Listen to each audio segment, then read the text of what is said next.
এই তো এরকম ঠান্ডা মাথায় সুন্দরভাবে ক্লাস করবে সবাই। হয়েছে, খাতা উঠানো নেওয়া সব কিছু হয়েছে।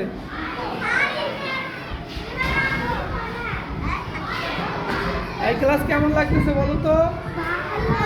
কি ক্লাস হলো? বাংলা ক্লাস। তোমার নাম কি? আবার বলো, তোমার নাম কি? তোমার নাম কি? তোমার নাম? গুড, সুন্দর। কি ক্লাস হয়েছে আজকে? এখন কি ক্লাস হলো? গুড।